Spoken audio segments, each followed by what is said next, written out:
The military recruiters never said the word pet with a straight face, but everyone in the barracks knew what it meant. After 10 years of service on the front lines of the Tigran Wars, each human veteran was promised a prize when they retired from active combat duty, a companion gifted from one of the conquered species. The propaganda vids called it the loyalty reward. The soldiers called it the pet program. Captain Elias Ward, decorated war hero of the 4th Fleet, never thought he'd live long enough to earn one. He'd survived plasma storms, hostile boarding parties, and the kind of spaceborne diseases that reduced a man to dust.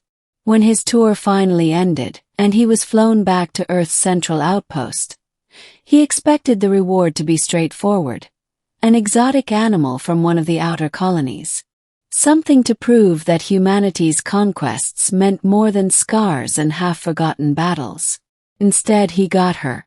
When the handlers opened the cryo-container, Elias expected a low-slung predator, maybe some feathered reptile or scaled feline. Instead, a figure unfolded with trembling grace, pale as moonlight. Her hair was black-blue, cascading down her shoulders, and her eyes glowed faintly crimson. She flinched at the flood of light as though it burned. Shackles clinked around her wrists. "This is not a pet," Elias growled, turning on the officer who'd escorted him. The officer didn't meet his eyes. "Classified spoils. File says she's called a Cythery. Don't feed her raw meat. Don't let her see the stars." He handed Elias a datapad, tapped it once, and walked away.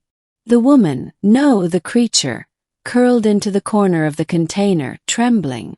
Elias stood there for a long moment, helmet tucked under one arm. His instinct screamed. The red glow of her eyes wasn't animal hunger. It was terror. The beginning. Elias brought her to his quarters, the private apartment reserved for veterans. It was a bare set of rooms, metal walls, narrow bunk, ration locker. The woman followed silently, eyes darting to the shadows. She kept as far from him as possible. "What's your name?" Elias asked. Her lips moved, but no sound came out. Then, faint as static, he heard it, "Lyra." She wasn't speaking aloud. The sound was in his head. Elias stiffened. He'd fought telepaths before. Dangerous. Unpredictable. But Lyra's voice wasn't commanding or invasive. It was trembling like a whisper carried by wind. "You're not my pet," Elias said, lowering his voice. "You're what?" "A prisoner." She nodded once. That night, Elias couldn't sleep. He sat in the dark, remembering every battle, every speech from the brass about honor and victory. They had given him a person, no worse, a terrified survivor of a people they'd crushed, and called it a reward. He had always known Earth's empire was brutal, but now the brutality was in his living room, staring back at him with crimson eyes. Middle secrets in the shadows. Days passed. Elias tried to treat Lyra like a guest, not a possession. He gave her food, nutrient packs, dried fruit, anything she would take. She barely ate. She avoided the sun lamps, clinging to the dimmest corners. And at night, he sometimes woke to find her watching him with unblinking eyes. He should have been afraid. Instead, he was ashamed. Through fractured conversations, half-whispers of her telepathic speech, Elias pieced together fragments of her story. The Cythery were not beasts. They were a civilization older than humanity, nocturnal and secretive, thriving on worlds with red suns. They were scholars, artists, and yes, predators. Their biology required a form of sustenance drawn from the life force of other beings. The humans had seen that and branded them vampires. "We did not hunt," Lyra whispered into his thoughts. "We asked, shared, willingly given, our touch harms none. But your people feared. Elias clenched his fists. He'd seen it before. Misunderstandings twisted into excuses for war. "Why you?" he asked. "Why send you to me?" Her silence stretched long before she answered. "Because I am weak. I did not fight. I surrendered. I was captured, studied, displayed. A gift for your service." Something inside Elias snapped. The next morning he marched to Central Command. The officer behind the desk scanned his badge, smiled with empty politeness. "I want her freed," Elias demanded. "That's impossible, Captain," the officer replied. "All alien war prizes are classified property.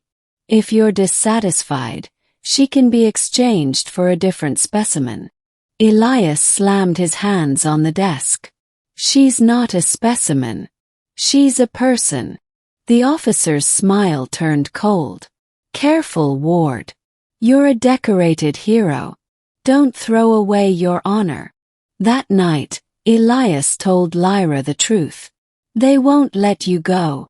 She only lowered her eyes. "I know."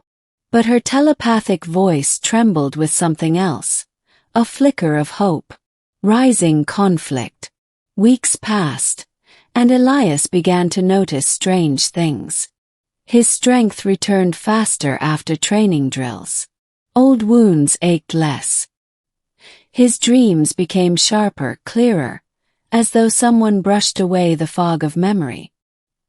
He realized Lyra was feeding, not by force, not through blood or violence, but subtly siphoning traces of his energy while he slept. When he confronted her, she recoiled in terror. "I tried to stop," she whispered. "But without it, I will fade. I take only what you do not need.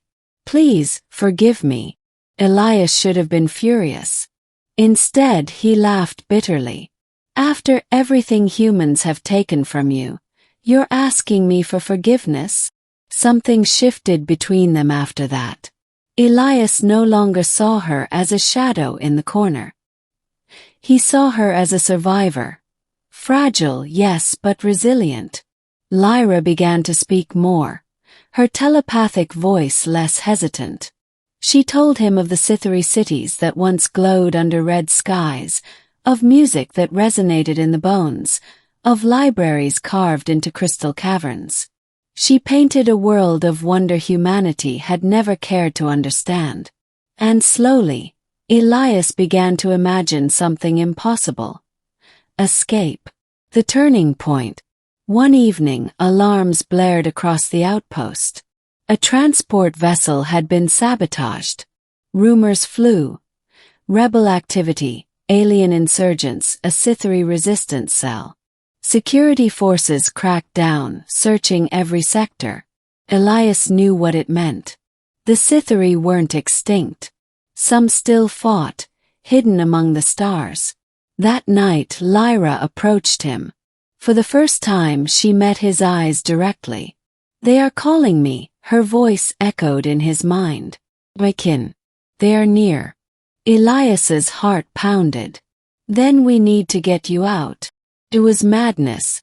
Helping her escape would brand him a traitor. He'd lose his rank, his pension, everything he'd bled for. But the thought of handing her back to the cages, of watching her fade away behind locked doors, was unbearable. The escape. They moved at night, slipping through service corridors Elias knew from years on the base. Lyra kept close, her presence brushing against his mind like a steadying hand. Guards patrolled every junction, but somehow they never looked directly at them. Elias realized she was projecting shadows into their minds, nudging their attention elsewhere. At the docking bay, a small shuttle waited, unguarded. Elias hotwired the console. Military training had its uses. But as the engines warmed, shouts rang out. Soldiers poured into the hangar, rifles raised. "Ward!" a commander barked. "Step away from the alien. Don't throw your life away." Elias raised his weapon, but before he could fire, Lyra placed a hand on his arm. Her crimson eyes glowed brighter than ever.